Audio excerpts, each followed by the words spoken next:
कहानी की शुरुआत में हम देखते हैं कि मौसम का पूर्वानुमान बताया गया है, जिसमें कहा गया है कि पूरे कोरिया में एक तूफान की वजह से बारिश हो सकती है। ये खबर उन लोगों के लिए बुरी हो सकती है जो कैंपिंग का शौक रखते हैं, जैसे एमसी। लेकिन फिर भी उसने अपना बैग पैक किया और जंगल में कैंपिंग के लिए निकल पड़ा। वह अपने फूड स्टोरेज से किमची इन्फ्यूज मीट के कुछ टुकड़े निकालता है और एक बड़े पैन पर पकाना शुरू करता है। इतना खाना बना रहा है जितना एक नॉर्मल इंसान नहीं खा सकता। इसके बाद वह एक ठंडी बियर खोलता है और उसका मजा लेते हुए सोचता है, कोई फर्क नहीं पड़ता चाहे बारिश हो या तूफान, क्योंकि वह जहां रह रहा है वह जगह थोड़ी अनोखी है। अचानक वहां उसके कुछ दोस्त आ जाते हैं। ये देखकर वह खुश हो जाता है कि उसने पहले से ही इतना सारा खाना बना लिया था। एक अनुभवी सैनिक, वेटरन सोल्जर, खुशी खुशी उसकी तरफ आता है और पूछता है कि क्या उसके पास अभी भी उसकी फाइन अल्कोहल बची है। उसके बाद एक शांत स्वभाव का बीस्टमैन और उसकी जंगली फेरल बेटी आते हैं, जो खाने को देखकर पागल हो जाते हैं। वहां एक बूढ़ा जादूगर, ओल्ड विजर्ड लुकिंग गाय, और एक सुंदर एल्फ लेडी भी है, जिसके हाथ पर एक नीला पक्षी बैठा है। वे सब एमएससी को घेर लेते हैं, जो अपने कैंप साइट पर बैठा है। यह कैंप साइट बड़े पहाड़ों और हरे भरे जंगलों के बीच खुली जगह पर बना है। अभी भी समझ नहीं आया? हमारी कहानी का असली गर्व, प्राइड, धरती पर कैंपिंग करना नहीं है। खैर, ये तो बस भविष्य की एक झलक, स्नीक पीक थी। असली कहानी इससे कुछ महीनों पहले शुरू होती है। कोरिया के एक छोटे से गांव में एक पुरानी बिल्डिंग के सामने एक कार रुकती है। एक आदमी अपने दोस्त से पूछता है कि क्या ये वही स्टोर है जो उसके दादाजी चलाते थे। वह कहता है कि इस जगह की वाइब काफी अच्छी है। फिर वह अपने मास्क फ्रेंड से पूछता है, क्या वाकई कोरिया का सबसे मशहूर शेफ शेफ यहाँ पर एक रेस्टोरेंट खोलने वाला है? मास्कड गाय कार से बाहर आता है और उसने अपने दोस्त से कहा कि एरिया अच्छे से चेक कर लो, क्योंकि उसे डर है कि कहीं पापाराजी उसका पीछा ना कर लें। उसके दोस्त ने कहा, अरे, कोई इतनी दूर कंट्री साइड में तुम्हारा पीछा नहीं करेगा। उसने मास्क उतार दिया और मान गया। अब तुम सोच रहे होगे कि यह मास्क पहनने वाला बंदा किसी अलग ही दुनिया में रहता है और उसे सेलिब्रिटी डिजीज है, लेकिन असल में वो एक सेलिब्रिटी है। उसका नाम है ली कंग हान, जो एक रिनाउंड सेलिब्रिटी शेफ है। उसने सीआईए से ग्रेजुएट किया है। और यहाँ सीआईए का मतलब वो नहीं है जो तुम सोच रहे हो, बल्कि culinary इंस्टीट्यूट ऑफ अमेरिका, जो दुनिया के टॉप 3 कुकिंग स्कूल्स में से एक है। इसके बाद उसने पेरिस इंटरनेशनल कुकिंग कंपटीशन जीत लिया और यहीं से उसकी फेम की शुरुआत हुई। वो न सिर्फ स्किल्ड था, बल्कि काफी हैंडसम भी था, जिसकी वजह से कई अलग अलग टीवी शोज ने उसे अपने प्रोग्राम्स में आने का इनवाइट देना शुरू कर दिया। ये सब अच्छा होता अगर कैंग हियन बर्नआउट का शिकार ना हो गया होता, लेकिन ये तो सिर्फ शुरुआत थी। दूसरा बड़ा प्रॉब्लम थे वो इन्वेसिव फैंस, जो उसकी प्राइवेसी या वर्क एथिक की कोई कदर नहीं करते थे। वो उसके किचन में बिना इजाजत घुसकर उसके साथ सेल्फीज लेने लगते थे। उस वक्त कैंग हियन पूरी तरह से गॉर्डन रैमसे बन गया और उन फैंस को जमकर इंसल्ट कर दिया। किचन से बाहर आने के बाद भी उसे अपने सीनियर और बाकी शेफ्स से डांट पड़ी। उन्होंने उस पर इल्जाम लगाया कि उसने सबके लिए मुश्किलें खड़ी कर दी। उन्होंने कहा कि अगर उसे अपने फैंस के साथ हर जगह मिंगल करना ही था, तो उसे किचन छोड़कर किसी के पॉप बॉय बैंड का मेंबर बन जाना चाहिए था। मामला यहीं खत्म नहीं हुआ। ऑनलाइन ट्रोल्स की एक आर्मी भी उसके पीछे पड़ गई। उन्होंने कहा कि कैंग हे सिर्फ अपनी शक्ल की वजह से पॉपुलर है, उसकी कुकिंग स्किल्स इतनी अच्छी नहीं है। कुछ लोगों ने तो उसे एक हॉरिबल इंसान तक कह दिया कि उसका खाना बस औसत ही है। कैंग हाइन ये सब पढ़कर डिप्रेस हो गया और अब उसे ध्यान नहीं चाहिए था। इसलिए वह अपने गांव में अपने दादा द्वारा चलाए गए दुकान में आ गया। उसका दोस्त उसे यहाँ रेस्टोरेंट खोलने के फैसले पर फिर से सोचने को कहता है, क्योंकि यहाँ ज्यादा कमाई नहीं होगी। कैंग हाइन जवाब देता है कि उसके लिए ये अच्छा है, क्योंकि वह यहाँ आराम करने आया है। उसका दोस्त मजाक उड़ाते हुए कहता है कि जो लोग आराम करना चाहते हैं वो बिजनेस नहीं शुरू करते। लेकिन कैंग हाइन जवाब देता है कि उसके लिए खाना बनाना ही आराम करने जैसा है। अपना सारा सामान अंदर लेकर जाते हुए कैंग हाइन का दोस्त कहता है कि उसे भूख लगी है तो उन्हें कुछ खाना चाहिए। वे पास के रेस्टोरेंट जाने का फैसला करते हैं और वहां के खाने की क्वालिटी फिर से उसके अंदर का गॉर्डन रैम से जगा देती है। वह बुरी तरह से सॉस में डूबे हुए गीले नूडल्स उठाता है और शेफ से लड़ने के लिए तैयार हो जाता है। लेकिन उसका दोस्त उसे शांत कर देता है, क्योंकि ऐसी जगहों पर जहां कोई प्रतिस्पर्धा नहीं है, खाने की क्वालिटी गिरना आम बात है। फिर वह नूडल्स चखता है और कहता है कि सॉस तो ठीक है, कम से कम उसके हिसाब से। यह सुनकर कैंग हान को थोड़ा आराम मिलता है। जहां उसे चोट लगी थी, वहां अब वह खाना सही से नहीं महसूस कर पा रहा था। जब उसने पहली बार यह जाना तो वह बहुत टूट गया था और तुरंत डॉक्टर के पास गया। डॉक्टर ने बताया कि मानसिक तनाव की वजह से उसने अपना स्वाद महसूस करने की क्षमता खो दी है, इसलिए वह उसे सामान्य दवाइयों या सर्जरी से इलाज नहीं कर सकते थे। डॉक्टर ने कैंग हान को बताया कि पहले उसे अपने तनाव का ध्यान रखना होगा और एक शौक अपनाने की सलाह दी। अब वर्तमान में कंगहान का दोस्त उसे पूछता है कि क्या वह सच में इस जगह आने के लिए तय है, भले ही यहाँ कुछ ग्राहक मिल जाएं। इस गांव जैसी जगह में सच में कुछ भी रोमांचक नहीं है, लेकिन कैंग हीन जवाब देता है कि यहाँ पहाड़ और खेत हैं, जो उसके लिए परफेक्ट हैं, क्योंकि वह वहां कैंपिंग करने जा सकता है। कुछ दिन बाद कैंग हीन अपने कैंपिंग के लिए सारी चीजें लेकर पहाड़ों की ओर रवाना होता है। एक टैक्सी में टैक्सी ड्राइवर उसकी ड्रेस का मजाक उड़ाते हुए कहता है कि वह बीच पर जा रहा है। अचानक कैंग हीन को कुछ याद आता है और वह ड्राइवर से कहता है कि वीपियंग गांव के पास रुक जाएं। ये वही गांव था जहां उसके परदादा रहते थे। यह कैंग हीन का पहला मौका था जब वह अपने परदादा के निधन के बाद उस गांव में आया था। वह पहले पहाड़ों पर जाने से पहले अपने पुराने घर को साफ करने का फैसला करता है, लेकिन तभी उसे ध्यान आता है कि गोदाम का दरवाजा खुला हुआ है। वह घबराकर सोचता है कि शायद वहां कोई चोर हो और डरते डरते वह अंदर जाकर देखता है। उसे लगता है कि उसके पास स्टेनलेस स्टील का कैंपिंग बैग है, तो वह किसी भी चोर से निपट सकता है। लेकिन यह सोचने की बात है कि ताकत लड़ाई में किसी हथियार से नहीं, बल्कि इंसान के दिल से आती है। तभी अचानक कांगहीन किसी चीज के तेजी से दौड़ने पर चौंक जाता है। कमरे से बाहर एक सामान्य घर की बिल्ली निकली। जैसा कि मैंने कहा था, उसके पास लड़ाई की दिल नहीं है। फिर वह उस बिल्ली को अपनी बैग को फ्लेक्स करके दिखाने की कोशिश करता है। इसके बाद वह गोदाम में घुसता है और लाइट स्विच की तलाश करने लगता है। लेकिन जैसे जैसे वह अंदर बढ़ता है और कुछ भी नहीं पाता, उसे एहसास होता है कि कुछ अजीब हो रहा है। गोदाम बाहर से जितना दिखता है, वह उससे कहीं ज्यादा बड़ा लगता है। अचानक कंगहीन को चारों ओर छोटे छोटे चिंगारी दिखाई देती है और फिर उसे यह समझ में आता है कि वह पूरी तरह से एक प्लेटफॉर्म के टूटते किनारे पर खड़ा था और अचानक उसके पैर के नीचे का पत्थर टूटकर गिर जाता है। वो चिल्लाते हुए एक अलग यूनिवर्स में गिरता है। इतनी जोर से चिल्लाता है कि मानो पूरा मंगा उसका चिल्लाना ही भर दे। जब वो अपनी आंखें खोलता है तो खुद को एक अजीब से जंगल में पाता है और सोचता है, ये मैं कहाँ आ गया। एक छोटा सा जानवर उसकी हाथ पर अपनी जीभ फेर रहा होता है और वो तुरंत डर के पीछे हटता है। लेकिन वो गिलहरी जो उसकी हाथ को चाट रही थी, अब भी वहीं है, उसे हैरानी से देखते हुए। कैंग हैन को लगता है कि शायद इस गिलहरी के पास भी कुछ सुपर पावर हैं। गिलहरी के बड़े बड़े कान होते हैं, लेकिन फिर वो अपने कान फड़फड़ाकर उड़ जाती है, जिससे कैंग हैन पूरी तरह से चौंक जाता है। ये कोई गिलहरी नहीं, ये तो पोकेमॉन है। इसके बाद कैंग हैन झाड़ियों से आती आवाज सुनता है और फिर से डर जाता है। लेकिन इस बार वहां एक खरगोश निकलता है। पर यह कोई साधारण खरगोश नहीं था, बल्कि गिगा चैड रैबिट था, जो अपनी लाइफ में एक भी दिन जिम मिस नहीं करता। इस जंगल के शेर भी शायद इसे शिकार बनाने की नहीं सोचते। वो खरगोश ऐसे उछलता है जैसे वो वर्कआउट कर रहा हो। कंग हेन को एहसास होता है कि उसे भी इस जगह में सरवाइव करने के लिए कुछ करना पड़ेगा। कैंग हेन को एहसास होता है कि इससे पहले कि वह और खतरनाक जीवों से सामना करे, उसे यहां से भागना होगा। वह पागलों की तरह इधर उधर दौड़ता रहता है, लेकिन रात हो जाती है और उसे अब भी बाहर निकलने का कोई रास्ता नहीं मिलता। ऊपर से वहां मोबाइल का नेटवर्क भी नहीं है। कैंग हायन को उस डॉक्टर की याद आती है जिसने उसे कैंपिंग पर जाने की सलाह दी थी। वह उसे कोसते हुए सोचता है, क्यों मेरी बात मानकर यहां आया। इतने में उसके पेट से भूख के कारण आवाजें आने लगती हैं। मजबूर होकर वह आग जलाता है और खाना बनाने की तैयारी करता है।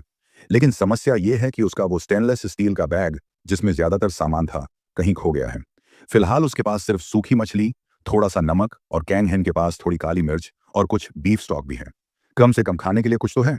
वह खाना बनाने लगता है, सूखी मछली पर बीफ स्टॉक डालता है और फिर स्वाद को नमक और काली मिर्च से एडजस्ट करता है। हालांकि वह अपने पकाए हुए खाने से खुश नहीं है, लेकिन कम से कम ये खाने लायक तो है। कैंग हैन किसी तरह उस सूखी मछली की डिश खा लेता है, लेकिन जैसा कि उम्मीद थी, उसे इसका स्वाद बिल्कुल भी अच्छा नहीं लगता। गुस्से में वह पैन को फेंक देता है और अपनी किस्मत को कोसने लगता है। तभी झाड़ियों में से फिर से आवाज आती है। कैंग हायन देखता है कि अंधेरे में दो आंखें उसे घूर रही हैं। उसे डर लगने लगता है कि शायद ये कोई भेड़िया है। कैंग हायन अपने पॉकेट नाइफ की तरफ हाथ बढ़ाता है। भले ही उस चाकू से वो ज्यादा कुछ नहीं कर सकता, लेकिन फिर भी वो उसे उठाकर बड़े काले भेड़िए की ओर तान देता है, जो अपने तेज दांत दिखा रहा था। डर के मारे कैंग हियन जोर से चिल्लाता है, ये सोचकर कि अब उस पर हमला होगा, लेकिन कुछ भी नहीं होता। जब वह अपनी आंखें खोलता है तो वहां कुछ भी नहीं होता। तभी अचानक उसे अपने पीछे से एक आवाज सुनाई देती है। वो मुड़कर देखता है तो एक छोटा सा सफेद पिल्ला उसके पैन में रखा खाना खा रहा होता है। वो छोटा पिल्ला पैन को पूरी तरह छांट चुका होता है और खुशी खुशी अपनी पूंछ हिला रहा होता है। कैंग हियन उस छोटे जीव को देखकर पूरी तरह से हैरान हो जाता है। पहले तो वह सोचता है कि यह किसी छोटे नस्ल का कुत्ता है। पिल्ला उसकी ओर धीरे धीरे बढ़ता है और कैंग हैन सोचता है कि ये आया कहां से। कैंग हैन उसे कहता है, अगर खाना खा लिया है तो अब निकल जाओ, क्योंकि मुझे कुत्ते वैसे भी पसंद नहीं हैं। फिर भी वह पिल्ले को उठाता है और उसके बालों को सहलाने लगता है, लेकिन साथ ही बड़बड़ाता रहता है, मुझे समझ नहीं आता लोग कुत्तों को प्यारा क्यों मानते हैं। ये वो झूठ है जिसे मैं माफ कर सकता हूँ। कंग हैन यह भी नोटिस करता है कि पिल्ले का फर थोड़ा सख्त है, क्योंकि ये जंगली जानवर है। जब कैंग हेन उसकी शक्ल को और करीब से देखता है तो उसे पिल्ले के नुकीले पंजे और दांत नजर आते हैं। तभी उसे एहसास होता है कि यह कोई कुत्ता नहीं, बल्कि एक भेड़िया है। पहले के एपिसोड में हमने देखा था कि कंग एक अलग से वर्ल्ड के जंगल में फंस गया है और उसे एक छोटा डॉगी मिला था। लेकिन उसे ध्यान से देखने के बाद उसे पता चलता है कि यह एक भेड़िया है। उसके बाद दिखाया जाता है वह उसे बच्चों को देखकर डर रहा था। वो सोच कर कि इस भेड़िया के मांग कहाँ होगी। उसे डर लगता है कि कहीं वो बड़ा काला भेड़िया जिसे उसने पहले देखा था इसकी माँ तो नहीं। और अगर वो अपनी बच्ची को किसी इंसान के साथ देख लेगी तो जो होना चाहिए वही होगा। कांग का डर बढ़ जाता है, लेकिन फिर उसे याद आता है कि उसे अभी भी बहुत भूख लगी है। वो जमीन पर लेट जाता है और सोचता है कि फर्क ही क्या पड़ता है। अगर भेड़िया उसे मार दे तो भी ठीक है, क्योंकि भूख से तो उसे वैसे भी मरना है। अचानक भेड़िया उसे उसकी शर्ट से पकड़कर घसीटना शुरू कर देता है। कांग हेयन घबराकर पूछता है, क्या अब तुम मुझे खाना चाहते हो? लेकिन भेड़िया उसे एक खोखले पेड़ के तने के पास ले जाता है, जहां से हल्की बैंगनी रोशनी निकल रही होती है। कांग हेयन उस रोशनी को गौर से देखता है और नोटिस करता है कि ये वही चीज है जो उसने इस दुनिया में आने से पहले देखी थी। उसे समझ आता है कि ये वही छेद है जिससे वो गिरा था। वो सोचता है कि शायद इसके जरिए वो घर वापस जा सकता है, लेकिन वो शक करता है क्योंकि छेद फिर से नीचे की तरफ जा रहा होता है। वो डरता है कि अगर वो इसमें कूदेगा तो कहीं सीधा नर्क में न पहुंच जाए। उसे बस थोड़ा आराम चाहिए। कांग हैयन सोचता है कि पहले छेद के अंदर झांक कर देखे, इसलिए वह अपना सिर अंदर डालता है। लेकिन तभी भेड़िया का बच्चा मौका देख लेता है। वह खुशी खुशी कांग हैयन की ओर बढ़ता है और उसकी पीछे से धक्का मार देता है, जिससे कांग हैयन फिर से छेद में गिर जाता है। कांग हैयन जोर से चिल्लाता है और मन ही मन उस भेड़िया के बच्चे को गालियां देता है। लेकिन राहत की बात यह होती है कि थोड़ी ही देर में वह खुद को वापस उसी गोदाम के बाहर पाता है। यह देखकर वह खुशी के आंसू बहाने लगता है कि वह बच गया। कांग हैयन सोचता है कि वह भेड़िया के बच्चे को उसकी मदद के लिए धन्यवाद तक नहीं दे पाया, और मन ही मन कसम खाता है कि वह अपनी जिंदगी में इस एहसान को कभी नहीं भूलेगा। खैर, वो भेड़िया का बच्चा सच में सही था। वहां पहुंचने के बाद भेड़िया का बच्चा अपनी पूंछ हिलाने लगता है, जिसे देखकर कांग हेयन समझ जाता है कि अब उसके पास इसे अपने साथ घर ले जाने के अलावा कोई चारा नहीं है। सबसे पहले वह भेड़िया के बच्चे को नहलाने की कोशिश करता है, लेकिन बच्चा पानी में इतना उछलता कूदता है कि पूरा कमरा पानी से भर जाता है, जैसे कोई फिजेट स्पिनर घूम रहा हो। इसके बाद कांग हेयन उसे एक नाम देने का फैसला करता है। वह नामों की एक लिस्ट उठाता है, जिसमें सफेद चावल, सफेद चीनी जैसे अजीब नाम होते हैं। लेकिन फिर वह सोचता है कि वनीला आइसक्रीम नाम इन बोरिंग नामों से कहीं बेहतर होगा। नाम तय करने के बाद कांग हायन आराम से भेड़िया के बच्चे के साथ सो जाता है। अगले दिन जब वह जागने के बाद अंगड़ाई लेता है, तो उसे एहसास होता है कि उसने इतनी चैन की नींद पहले कभी नहीं सोई। बहुत समय बाद कांग हायन अपने भेड़िया के बच्चे के लिए खाना लाता है, जिसे उसने व्हाइट राइस नाम दिया है। लेकिन व्हाइट राइस उसे खाना खाने से मना कर देता है। कांग हायन फिर उसे किटी फूड और खरगोश का खाना भी लाता है, लेकिन व्हाइट राइस को कुछ भी नहीं पसंद आता। अब कांग हायन थोड़ा परेशान हो जाता है और सोचता है कि वह भेड़िया के बच्चे को नजरअंदाज करके खुद कुछ खाएगा। वह अपने लिए नाश्ता बनाता है, काफी सारा, क्योंकि वह नहीं जानता कि उसे क्या स्वाद आएगा। वह उम्मीद करता है कि शायद उसमें से कुछ ऐसा होगा जिसे वह स्वाद में महसूस कर सके। लेकिन उससे पहले व्हाइट राइस टेबल पर कूद कर आ जाता है और बिना रुके सारा खाना गपक कर खाने लगता है। जो खाना कांग हेयन ने खुद बनाया था, उसे खाने के लिए वह व्हाइट राइस को हटाने की कोशिश करता है, लेकिन फिर उसे कुछ अजीब सा महसूस होता है।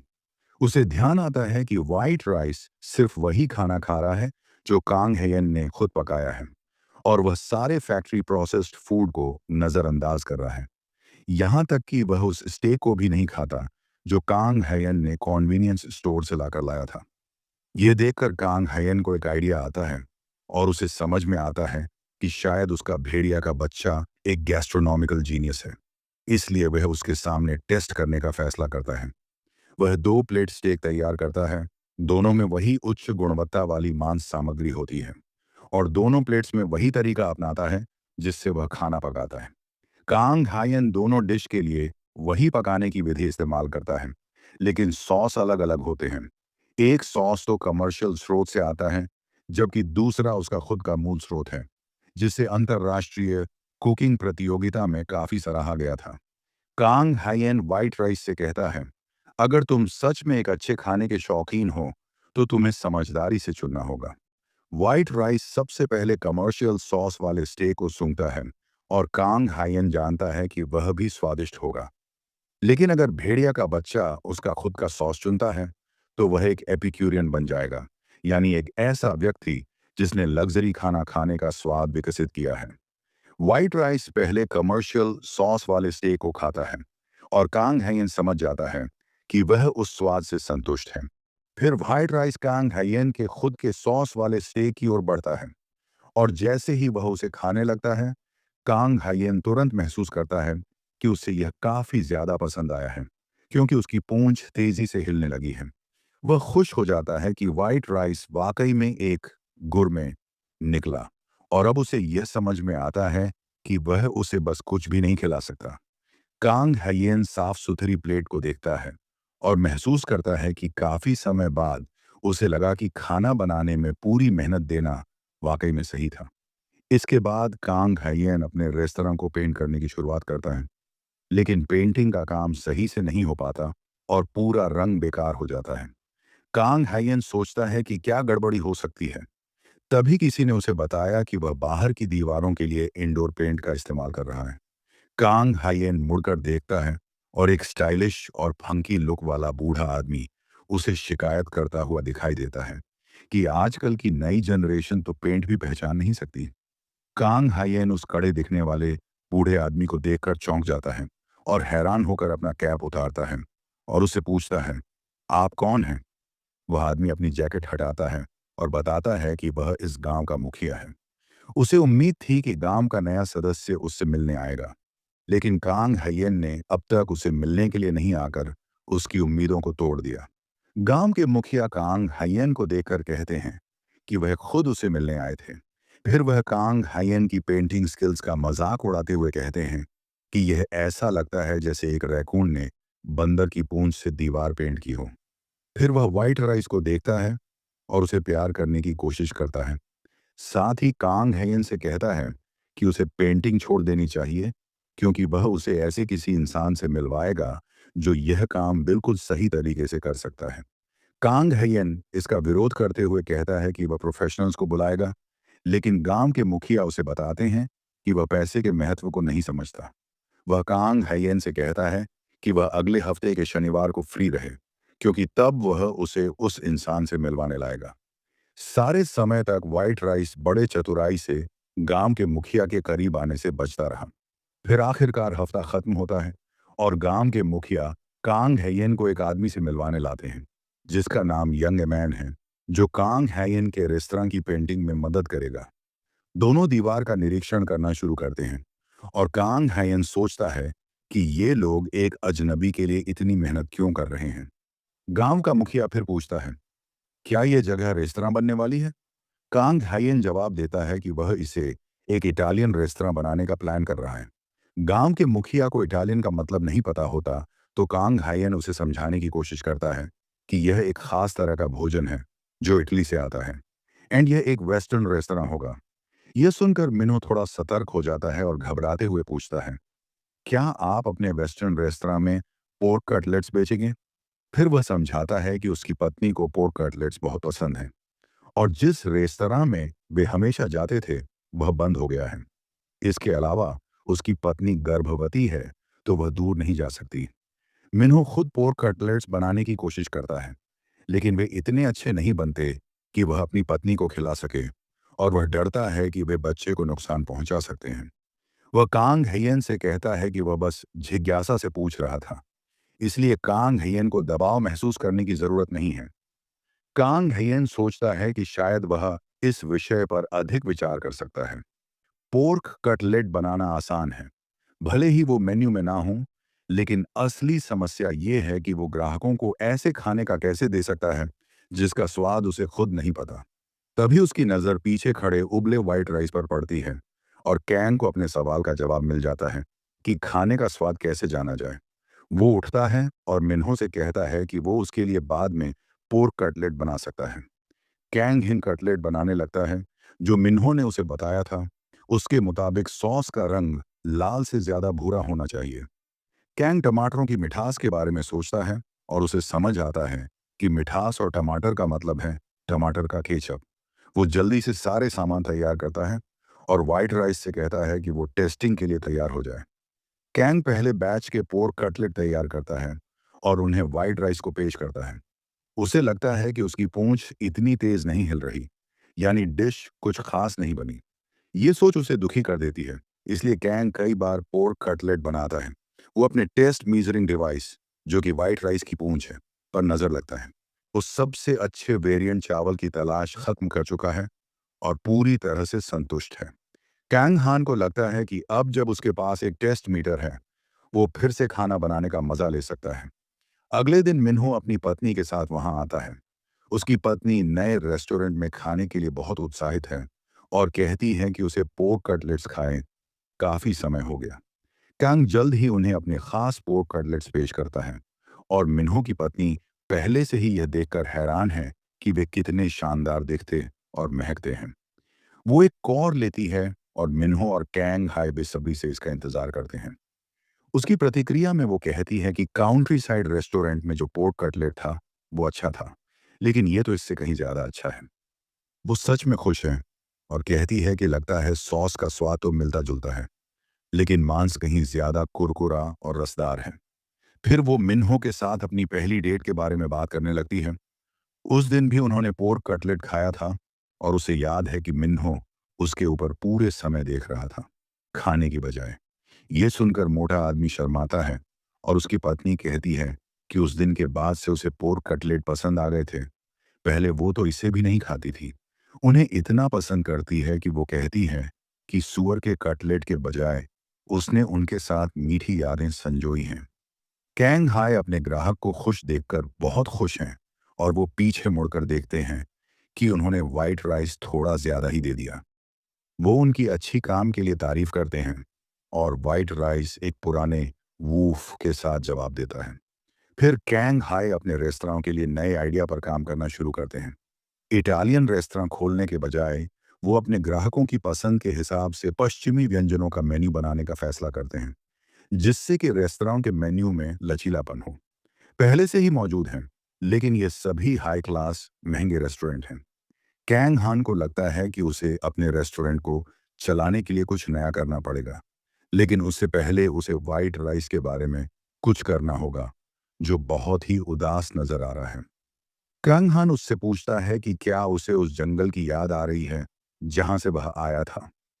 वाइट राइस के कान और पूंछ सुनकर उठ जाते हैं जब वो जंगल का नाम सुनता है। कैंग हान को समझ आता है कि किसी जानवर को उस दुनिया में वापस भेजना जहां से वह आया है सबसे अच्छा होगा, भले ही इससे वह थोड़ा अकेला महसूस करे। हालांकि वह पोकीमॉन गिलहरी और गिगर खरगोश को याद करता है। कैंग डर से कांपने लगता है और सोचता है कि वो वहां नहीं जाना चाहता। वो अपनी यात्रा कैंसिल करने का प्लान बनाता है, लेकिन व्हाइट राइस उसे मासूम पप्पी आंखों से देखने लगता है। कैंग खुद से कहता है कि वो इसके जाल में नहीं फंसने वाला, लेकिन मासूम पप्पी आंखों का जादू तो अनिवार्य है और वो फिर से उस दूसरे संसार के जंगल में पहुंच जाता है। वो अपनी चिंता करता है और बस यही उम्मीद करता है कि सब ठीक हो।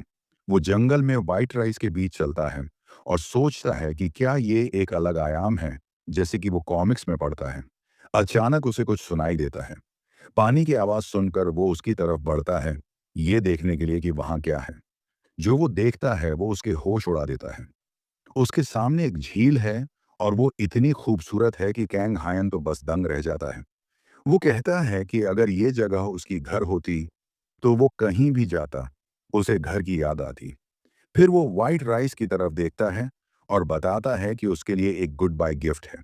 कंग हायन अपने बैग से एक पोर्टेबल ग्रिल निकालता है और उसे बताता है कि वह उसे महंगा मांस खिलाएगा। व्हाइट राइस इस पर पूरी तरह से शॉक्ड हो जाता है और फिर कंग हायन हंसते हुए कहता है, एंजॉय। और फिर वह कुछ मक्खन पिघलाता है, उसे पोर्टेबल ग्रिल पर डालता है और प्रीमियम स्टेक के टुकड़े को उस पर सिजल करने देता है। फिर वह उस पर सॉल्ट और पेपर छिड़कता है।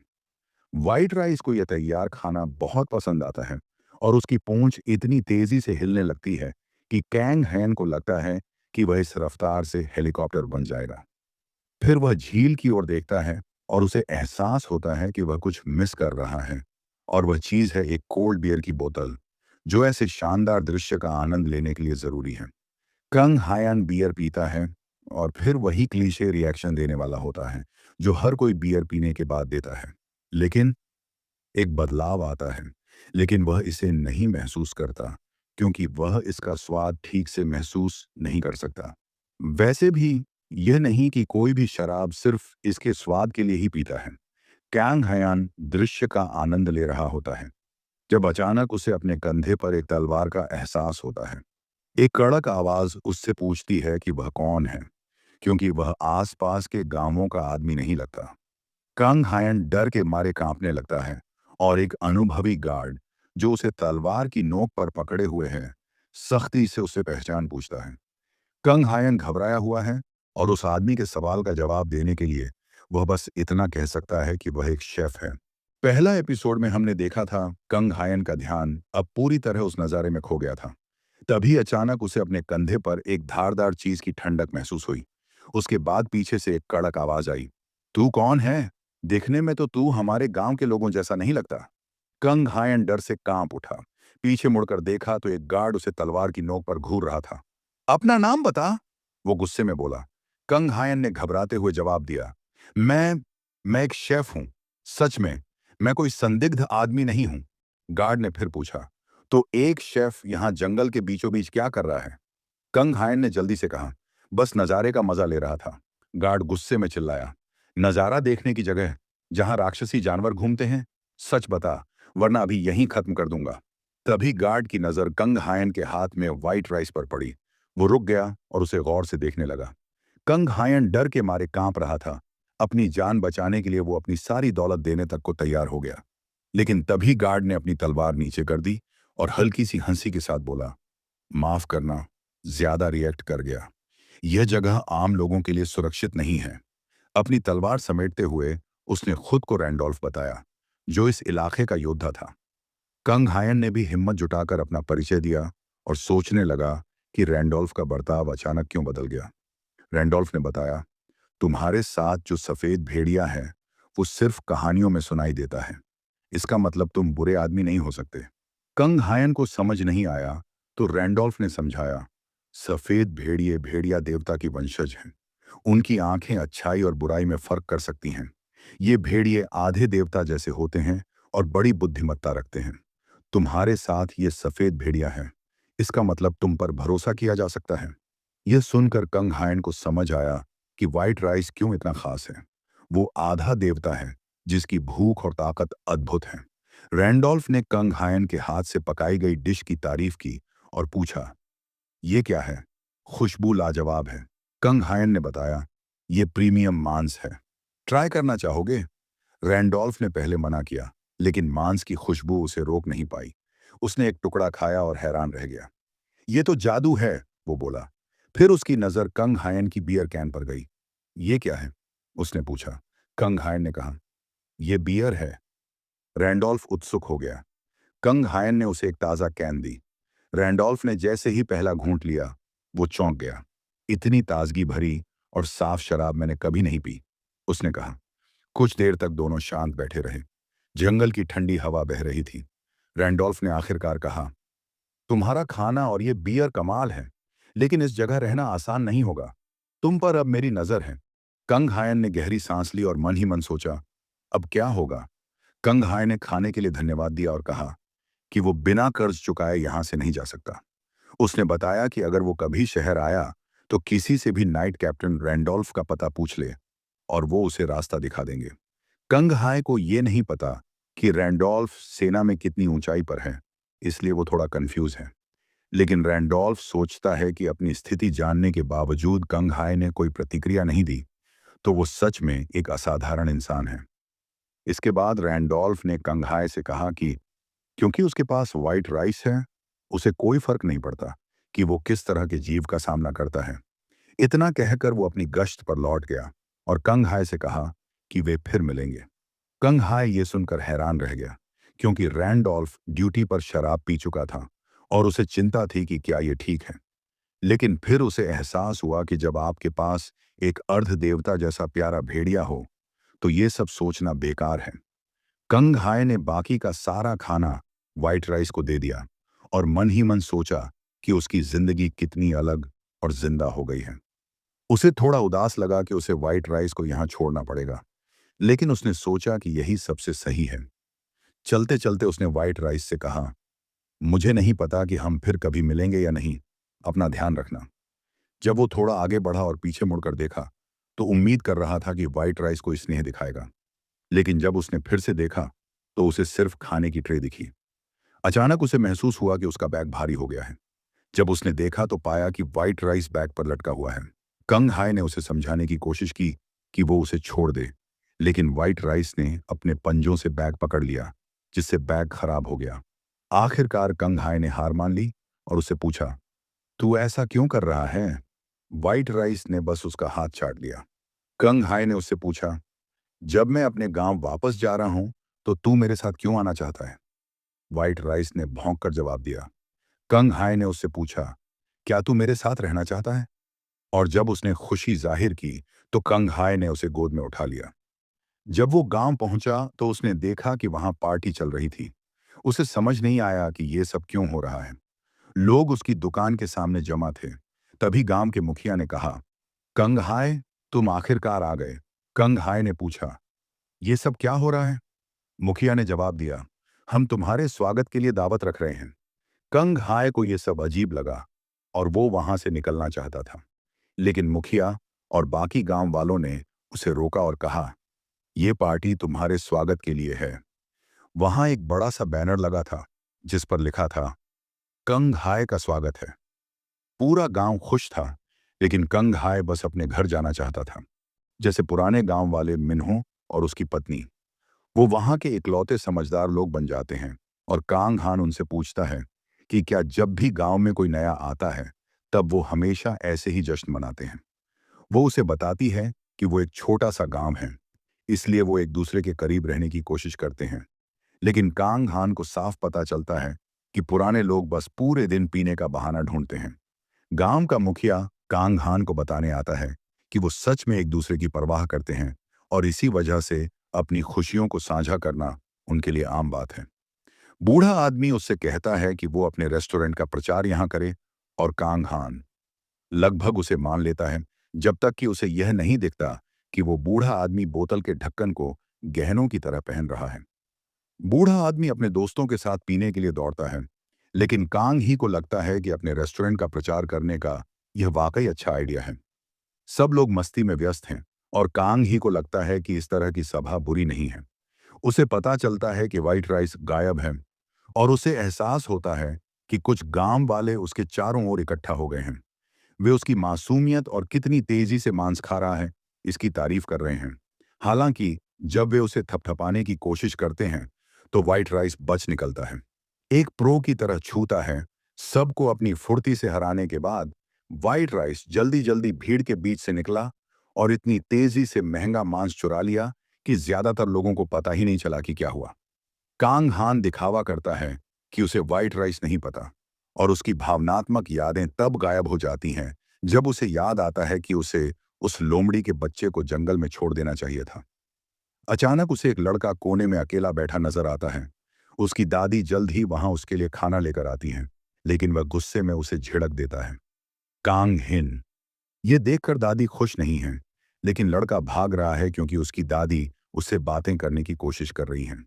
गांव के मुखिया उस बूढ़ी औरत के पास जाकर पूछते हैं कि क्या हुआ, तो वह जवाब देती हैं कि सांगू स्कूल से कल वापस आने के बाद से बाकी हो गया है। उसके दोस्त ने उसे बर्गर खाने की बातें बताई, अब उसे भी वही चाहिए। दादी ने उसे एक दुकान से बर्गर लाकर दिया, लेकिन लड़के को वो नहीं पसंद आ रहा। कोई अगले दिन एक रेस्टोरेंट से बर्गर खरीदने की पेशकश करता है, लेकिन दूसरा आदमी उसे टोकता है कि लड़के को एक बिग मैक चाहिए जो यहाँ नहीं बिकता। लेकिन गांव के मुखिया कहते हैं कि कोई बात नहीं, वो खुद बना सकते हैं। वो कांग हान की तरफ इशारा करते हैं और कहते हैं कि उनके पास सोल का एक शेफ है जो सब कुछ जानता है। कांग हान इस ध्यान से परेशान है और हार मान लेता है, मुखिया की बात मान लेता है। लेकिन मुखिया उसे बताता है कि इसका स्वाद बिग मैक जैसा होना जरूरी नहीं है, क्योंकि शायद उसे तो हैमबर्गर भी नहीं चाहिए। लड़का जरूर जलता होगा। उसके दोस्त के बारे में जो अपने माता पिता के साथ बाहर गया था, मुखिया बताता है कि सागो की मां अस्पताल में भर्ती हैं, जबकि उसके पिता काम के लिए विदेश में हैं, इसलिए वह यहाँ अपनी दादी के साथ रहता है। मुखिया कहता है कि क्योंकि सागो गांव का अकेला बच्चा है, उन्हें उसकी देखभाल करनी चाहिए। कांग हायन को गांव के मुखिया के लिए कुछ नया सम्मान महसूस होता है, जो सबकी स्थिति के बारे में जानता है। लेकिन उसका सम्मान जल्दी ही घट जाता है जब वह रात को मुखिया के कमर के चारों ओर बंधी कुछ खाली बोतलें देखता है। कांग हायन सोचता है कि वह कर सकता है। वह आसानी से हैमबर्गर बना लेता है क्योंकि उसने अमेरिका में पढ़ाई की थी।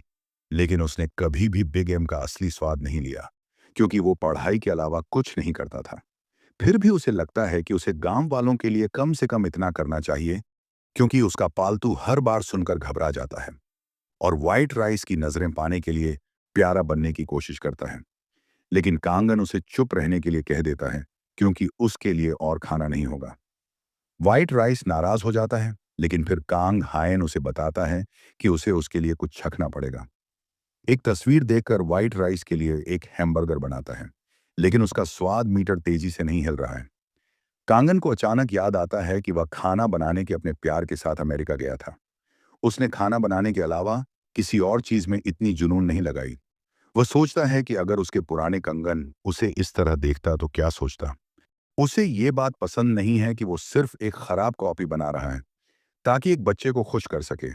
और उसे ये भी अच्छा नहीं लगता कि गांव के मुखिया ने उसे कहा कि इसका स्वाद वैसा होना जरूरी नहीं है। वह अपनी एप्रन बांधता है और सिर पर टोपी पहनता है। कहता है कि उसने कभी भी अधूरे मन से खाना नहीं बनाया और न ही अब करेगा। अगले दिन कंगन रसोई में अपना जादू चलाने में व्यस्त है, जबकि सांगू अपने रेस्तरां में इंतजार कर रहा है।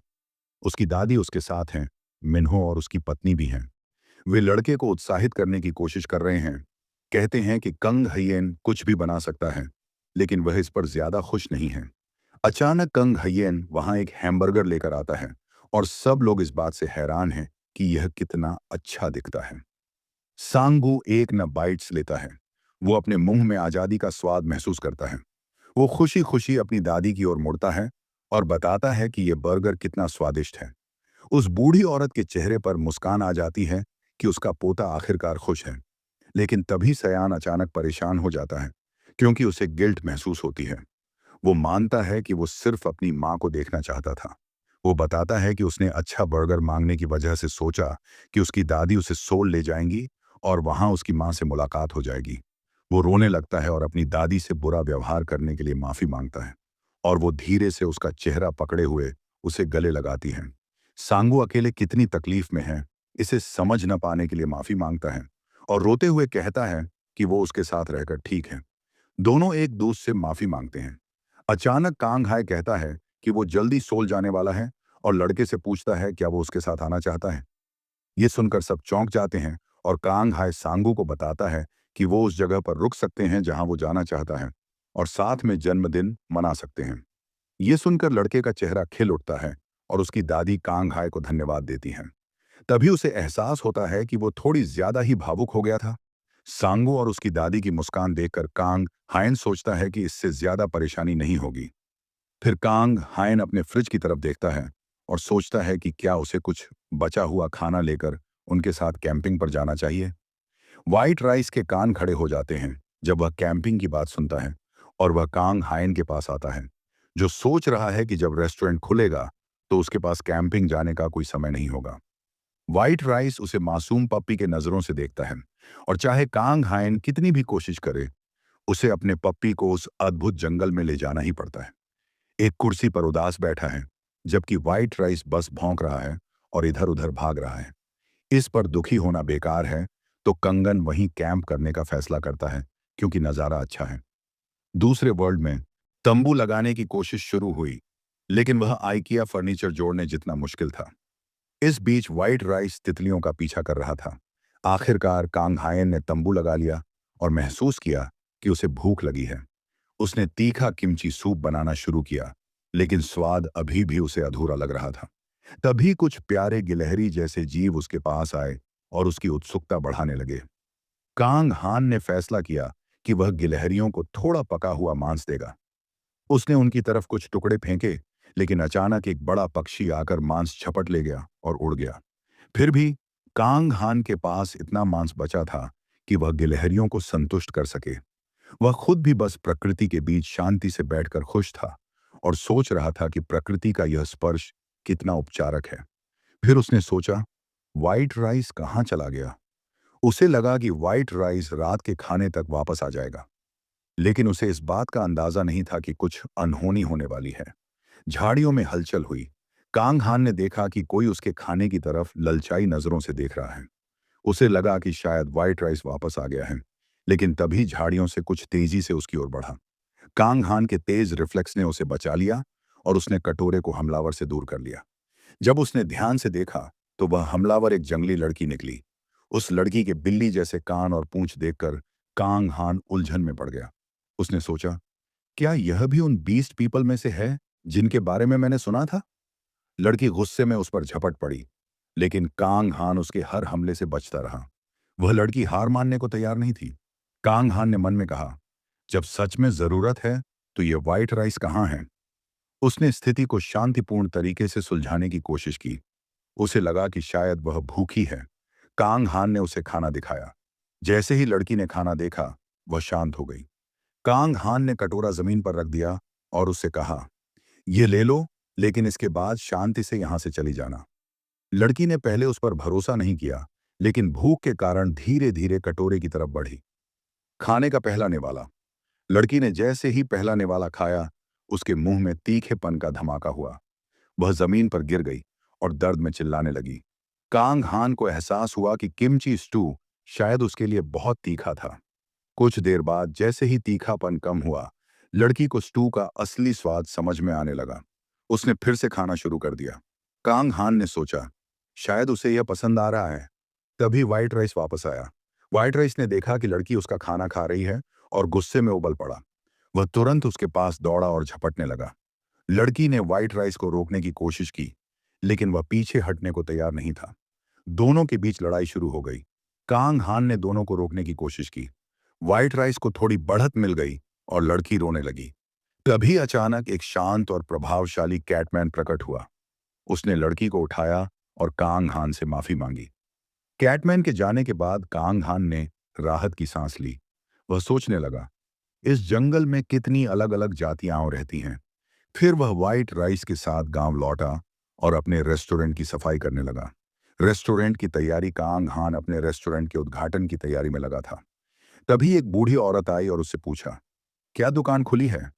कांग हान ने जवाब दिया, कल खुलेगी, लेकिन आप चाहें तो चाय पी सकती हैं।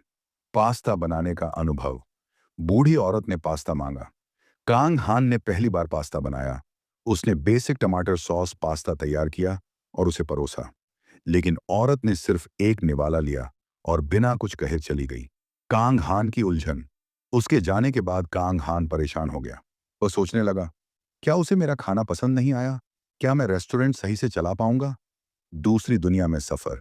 यह वही कांग हान था जिसने तनाव से बचने के लिए अपने दादा के पुराने गांव में रेस्टोरेंट खोलने का फैसला किया था। लेकिन उसकी जिंदगी तब और उलझ गई जब वह अचानक एक रहस्यमयी दुनिया में फंस गया। वहां उसे व्हाइट राइस नाम का भेड़िया मिला, जो बाद में उसका साथी और स्वाद परीक्षक बन गया। कहानी का मोड़। अब कांग हान को इस रहस्यमयी दुनिया में रहकर अपने नए दोस्त व्हाइट राइस के साथ अपने रेस्टोरेंट का सपना पूरा करना था। जैसे ही गांव का मुखिया दुकान में प्रवेश करता है, बूढ़ी औरत बाहर निकल रही होती है। उन्होंने देखा कि कांग हयाक हैरान और परेशान खड़ा है, क्योंकि बूढ़ी औरत ने उसकी बनाई हुई खाने की प्लेट लगभग पूरी छोड़ दी थी। कांग हयाक की हालत देखकर मुखिया को चिंता हो गई। मुखिया ने कांग हान को सांत्वना देने की कोशिश करते हुए पूछा, क्या हुआ? क्या रेस्तरां की तैयारी ठीक से नहीं हो रही? कांग हयाक ने ठंडे स्वर में जवाब दिया, तैयारी ठीक न होने पर भी कोई फर्क नहीं पड़ता। फिर उसने धीरे से कहा, क्योंकि मैं आज से अपना रेस्टोरेंट बंद करने वाला हूं। यह सुनकर मुखिया हैरान रह गए। उनके मन में आया, रेस्तरां तो अभी ठीक से खुला भी नहीं और ये इसे बंद करने की सोच रहा है। मुखिया ने तुरंत यह अंदाजा लगा लिया कि कांग हयाक इतना उदास क्यों है। इसका कारण साफ था। दादी पार्क ने उसका खाना लगभग पूरा छोड़ दिया था। मुखिया ने कांग हान को हंसते हुए समझाने की कोशिश की, ऐसा नहीं है कि तुम किसी मास्टर शेफ हो या कोई कुकिंग कंपटीशन जीतने आए हो। सबको खुश करना हमेशा आसान नहीं होता। यह सुनकर कांग हान और भी ज्यादा गुस्से में आ गया। उसने कहा, मैंने तो एक इंटरनेशनल कुकिंग कंपटीशन भी जीता है। गांव का मुखिया उसे शांत करने की कोशिश करता रहा, लेकिन कांग हयाक की हताशा साफ झलक रही थी। उसे बस इसे नजरअंदाज करने के लिए कहता है, क्योंकि दादी पार्क शायद यहाँ खाने के लिए भी नहीं आई है। वह लड़के को बताता है कि उस बूढ़ी औरत से जुड़ा हुआ कोई इंसान यहाँ अक्सर आता था, तो हो सकता है कि वह बस पुरानी यादों के लिए यहाँ आई हो। कंग हैन जानना चाहता है कि वह इंसान कौन है, और गांव के मुखिया कहते हैं कि वह बूढ़ी औरत के पति के बारे में बात कर रहे हैं। वह जब यहाँ चाय की दुकान थी तब के नियमित ग्राहक थे, लेकिन पिछले साल उनका निधन हो गया। उसके बाद से दादी पार्क ने लगभग सारा समय अकेले ही बिताया है। गांव वाले उसे कम ही देखते हैं। गांव का मुखिया मानता है कि बूढ़ी औरत अभी भी अपने पति के बारे में बहुत सोचती है, लेकिन जो चला गया वो कभी वापस नहीं आएगा, चाहे तुम कितना भी रो लो। वो कहता है कि जो जिंदा हैं उन्हें अपनी जिंदगी आगे बढ़ानी चाहिए, क्योंकि अतीत से चिपके रहना बेवकूफ़ी है। फिर वो अपनी बात पर लौटता है और कैंग हैन से कहता है कि ये उसकी गलती नहीं है, क्योंकि दादी पार्क खाने के मामले में पहले से ही बहुत नखरे करती हैं। उसकी खास स्थिति को देखते हुए उसने शायद सामान्य से ज्यादा बुरा रिएक्ट किया। तो कैंग हायन, उसे किसी चीज की परवाह नहीं करनी चाहिए। वो जवाब देता है कि जब उसने उसकी कहानी सुनी तो वो कैसे परवाह नहीं करेगा। ये सोचें उसे सिर दर्द दे रही हैं, इसलिए वो दूसरी दुनिया में कैंप करने निकल पड़ता है।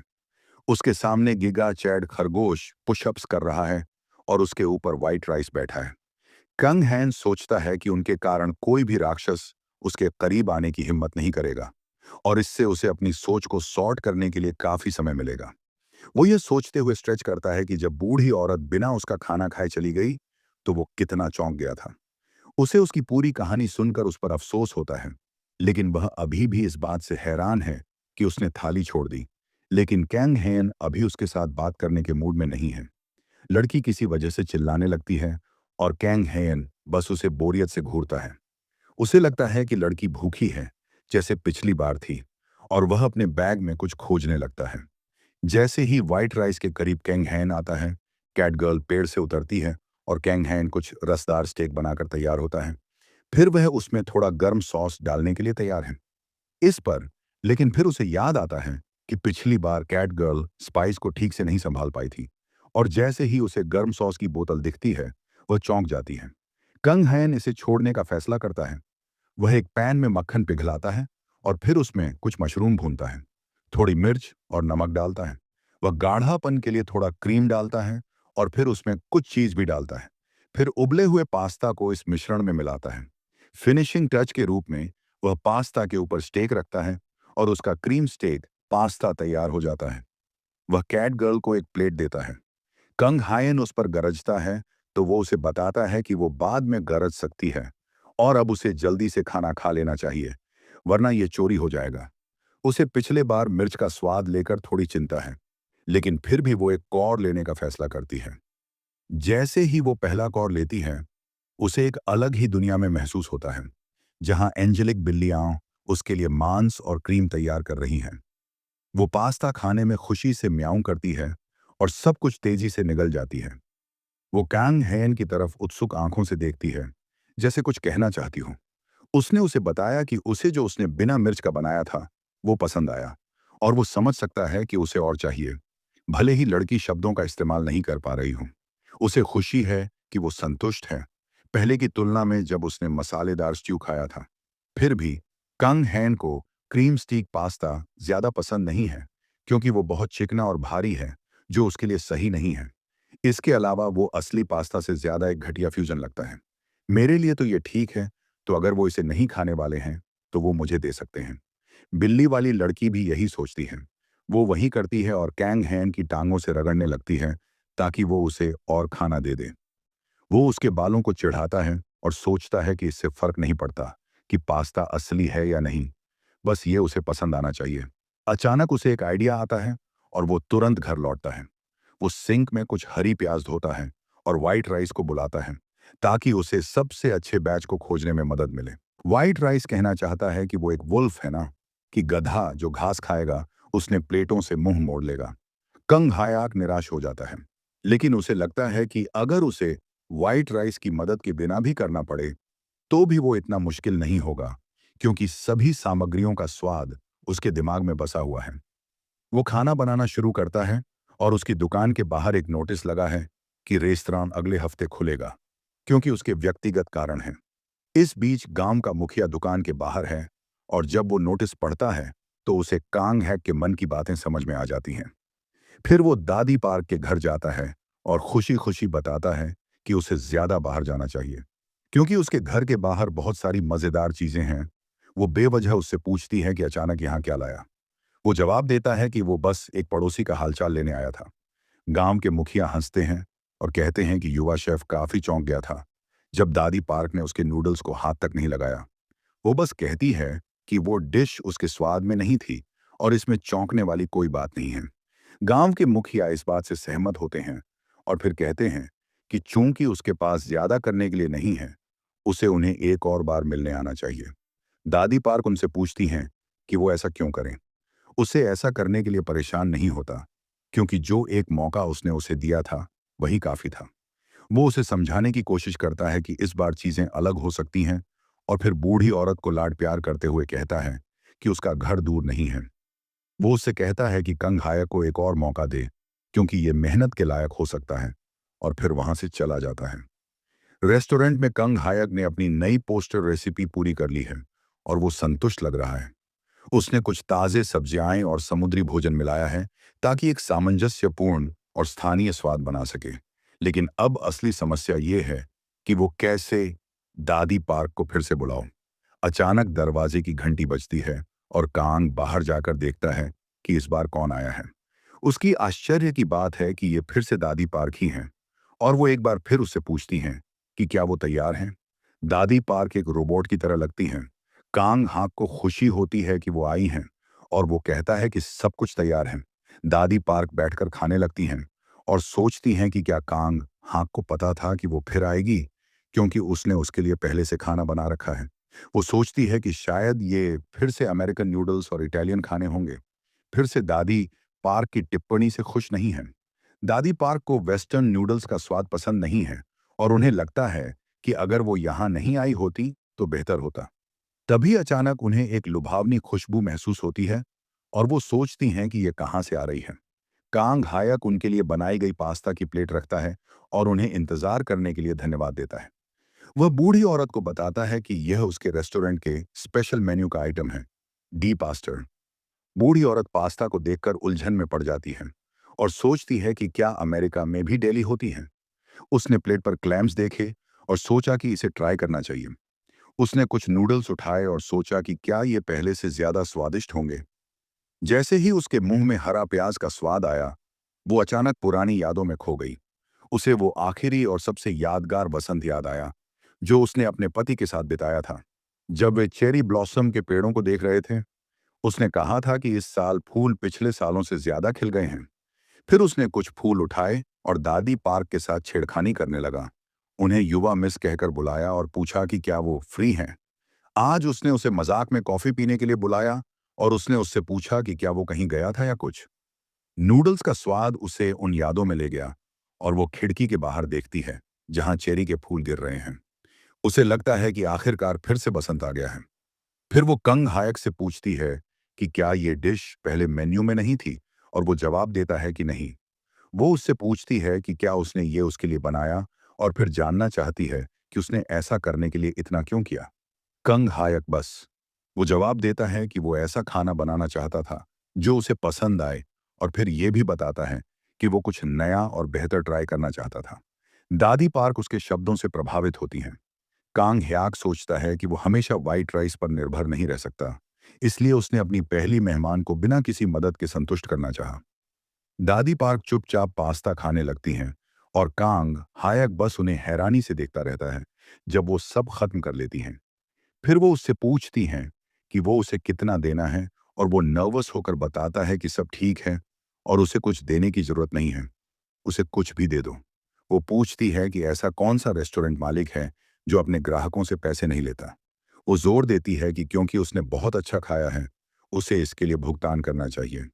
वो कांग हयाक से कहती है कि वो जो खाना उसने बनाया है उसकी कीमत को किसी भी वजह से कम न करे, और फिर उसे बताती है कि इस डिश को मेन्यू में भी शामिल करें क्योंकि वो फिर से आएगी। कांग हयाक उसकी इस बात पर चुप रह जाता है और वो खुश है कि उसने उसे जीत लिया। बाद में वो दूसरी दुनिया में वापस चला जाता है ताकि कुछ फुर्सत के पल बिता सके जो उसने तय किए हैं। उसके लिए वहां एक झूला और एक आरामदायक बिस्तर भी तैयार किया गया है। कांग हायक खुश है कि उसने अपने पहले ग्राहक को संतुष्ट किया और अपना रेस्टोरेंट सफलतापूर्वक खोला। अब वह अपने तनाव से ठीक होने के लिए थोड़ा समय निकालने वाला है। वह बहाना बनाता है कि व्हाइट राइस अगर वह यहाँ नियमित रूप से नहीं आता है तो हंगामा करता है, इसलिए ये वीकेंड पर आराम करने के लिए उसके लिए एकदम सही जगह है। वह थोड़ा ज्यादा ही उत्साहित है, जबकि उसे बस आराम करना है। फिर अचानक कुछ बड़ा और ग्रे उसके ऊपर से उड़ता है। उसे समझ में ही नहीं आता कि क्या हुआ, और तभी अचानक रात का कप्तान रैंडोल्फ वहां पहुंचता है। उसे जमीन पर कांग हयाक मिलता है। उसका कैंप साइट बर्बाद हो चुका है। रात का कप्तान उसे वहां देखकर हैरान हो जाता है और फिर खुशी खुशी उसे सलाम करता है। कहता है कि काफी समय हो गया। कांग हयाक गुस्से में है और सोचता है कि क्या रैंडोल्फ की आंखें सिर्फ सजावट के लिए हैं, क्योंकि उसे यहाँ की स्थिति का पता ही नहीं चल रहा। कांग हयाक उठता है और रैंडोल्फ उसकी अच्छी जगह चुनने की तारीफ कर रहा है। कांग हयाक उससे पूछता है, क्या वह गश्त पर है? आज फिर रैंडोल्फ कह रहा है कि आज उसका दिन आराम का है, इसलिए वो बस थोड़ी शिकार करने आया है। ये सुनकर व्हाइट राइस को थोड़ी रुचि हो जाती है और रैंडोल्फ भी उत्साहित हो जाता है। वो घोषणा करता है कि इस बार वो उन्हें खाने पर बुलाएगा और कहता है कि वो उसके साथ शिकार करने आए। जबकि व्हाइट राइस इसके लिए उत्सुक है, कांग हायक बस हैरान है। उसे नहीं जाना था, लेकिन वो यहाँ तीर धनुष लेकर खड़ा है। उसे ये पसंद नहीं है कि शांति का समय खत्म हो गया है, लेकिन व्हाइट राइस खुश है। रैंडोल्फ के साथ व्यस्त हैं और वो झाड़ियों में छिपे हुए हैं, कूदने वाले पक्षियों का इंतजार कर रहे हैं जो इस इलाके में मिलते हैं। कांग हैक कूदने वाले पक्षियों के बारे में जिज्ञासु है और रैंडोल्फ उसे कहता है कि आगे देखो, जो वो बात कर रहा है। कूदने वाले पक्षी बस शुतुरमुर्ग हैं, लेकिन फ्लेमिंगो के रंग में। कांग हैक को लगता है कि उनकी फर जैसे रुई की तरह है, और उसे अफसोस होता है कि रैंडोल्फ उन प्यारे जीवों को मारने वाला है। ऐसा लगता है कि रात के कप्तान को उसका क्या सोच रहा है का अंदाजा हो गया है। वो कांग हैक को बताता है कि पंख भले ही प्यारे लगते हों, लेकिन कूदने वाले पक्षी एक छोटे बालों की प्रजाति हैं। कांग हाँ कंफ्यूज है और रैंडोल्फ उसे बताता है कि ये कूदने वाले पक्षियों की असली शक्ल नहीं है और उनका गुलाबी हिस्सा असली नहीं है। अचानक दो पक्षियों में लड़ाई शुरू हो जाती है और वो ये बताते हैं कि वो बर्ड एम्पायर के गिगाचैड हैं और वो गुलाबी हिस्सा असल में उनके बहुत ही कसे हुए मांसपेशियां हैं। कांग हायक डरा हुआ है और सोचता है कि क्या रैंडोल्फ सच में चाहता है कि वो इन खतरनाक जीवों को पकड़ ले। लेकिन उसकी राय की कोई अहमियत नहीं है, क्योंकि रैंडोल्फ और व्हाइट राइस वो पहले से ही पक्षियों की तरफ दौड़ रहे थे और उन्होंने कांग हायक से कहा कि वो पीछे से उनकी मदद करें। रैंडोल्फ ने कांग हायक को सही तरीके से तीर चलाना सिखाया, लेकिन अगर वो इतनी जल्दी सही निशाना लगाना सीख लेते तो वो ओलंपिक लेवल का तीरंदाज होते, न कि एक शेफ। उसने खुद को शांत करने का फैसला किया और फिर भी धनुष पर तीर रखा। वो तीर की डोरी खींचता है, तीर को पक्षियों की तरफ तानता है और फिर उसे आगे छोड़ देता है।